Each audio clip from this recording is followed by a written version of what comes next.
Party మారుతున్న BRS ఎమ్మెల్యేలపై ఒత్తిడి పెంచే దిశగా గులాబీ నేతలు కార్యాచరణ సిద్ధం చేస్తున్నారు. పార్టీ మారే ఎమ్మెల్యేలపై అనర్హత వేటు వేయాలంటూ స్పీకర్కు ఫిర్యాదు చేయడంతో పాటు చట్టపరమైన చర్యల కోసం కోర్టును ఆశ్రయిస్తోంది బీఆర్ఎస్. మరోవైపు పార్టీ కార్యకర్తలతో ఆ ఎమ్మెల్యేల ఇళ్ల ముందు ఆందోళన చేపట్టాలంటూ గులాబీ పార్టీ నిర్ణయించింది.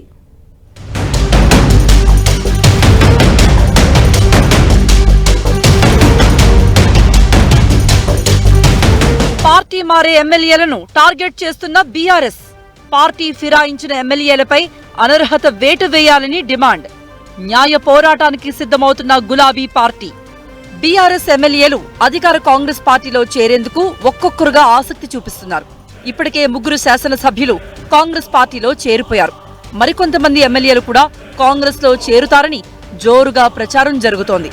పార్టీ ఎమ్మెల్యేలను కాపాడుకోవడం, పార్టీ మారిన ఎమ్మెల్యేల నియోజకవర్గాల్లో కేడర్ చేజారకుండా ఉండేందుకు బీఆర్ఎస్ ప్రయత్నాల్ని ముమ్మరం చేసింది.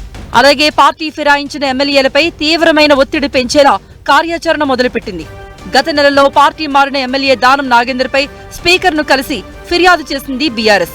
అలాగే ఎమ్మెల్యేపై అనర్హత వేటు వేయాలని హైకోర్టులోనూ పిటిషన్ వేసింది.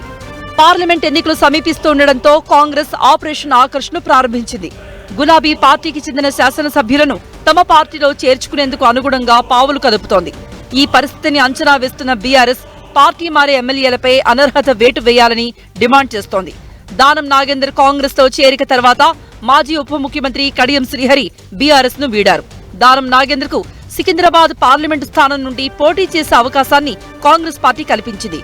కడియం శ్రీహరి కూతురు కడియం కావ్యకు వరంగల్ ఎంపీ అభ్యర్థిగా కాంగ్రెస్ ప్రకటించింది.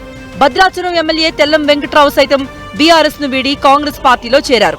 పార్టీ జాతీయ మేనిఫెస్టోకు భిన్నంగా కాంగ్రెస్ పార్టీ రాష్ట్రంలో పార్టీ ఫిరాయింపులను ప్రోత్సహిస్తోందని బీఆర్ఎస్ ఎదురుదాడికి దిగుతోంది. మేనిఫెస్టోకు విరుద్ధంగా కాంగ్రెస్ వ్యవహరించడం ఎంతవరకు సమంజసమంటూ బీఆర్ఎస్ ప్రశ్నిస్తోంది. దీనికి తోడు ఎమ్మెల్యేలపై అనర్హత వేటు వేయాలని శాసనసభ స్పీకర్ను కోరుతోంది. కొద్ది రోజుల క్రితం హిమాచల్ ప్రదేశ్ లో కాంగ్రెస్ ప్రభుత్వంలో ఫిరాయింపులపై స్పీకర్ తీసుకున్న నిర్ణయాన్ని గులాబీ నేతలు ప్రస్తావిస్తూ కాంగ్రెస్ పార్టీని ఆత్మరక్షణలో నెట్టే ప్రయత్నం చేస్తున్నారు. ఇదే సమయంలో సుప్రీంకోర్టు పార్టీ ఫిరాయింపులపై ఇచ్చిన తీర్పును గుర్తు చేస్తున్నారు. పార్టీ ఫిరాయింపు జరిపే నేతలపై 3 నెలల్లో అనర్హత వేటు వేయాలన్న సుప్రీం సూచనల్ని అమలు చేయాలంటూ డిమాండ్ చేస్తున్నారు. క్షేత్రస్థాయిలో కూడా ఎమ్మెల్యేల ఇంటి ముందు నిరసనలు తెలిపేలా కార్యాచరణ అమలు చేసేందుకు బీఆర్ఎస్ రెడీ అవుతోంది. ఖచ్చితంగా దానం నాగేందర్ గారితో పాటు కడియం శ్రీహరి గారు, వెంకట్రావు గారు డిస్క్వాలిఫై కాక తప్పదు. ఎటు పరిస్థితిలో వీళ్ళని డిస్క్వాలిఫై అవ్వడు ఖాయం.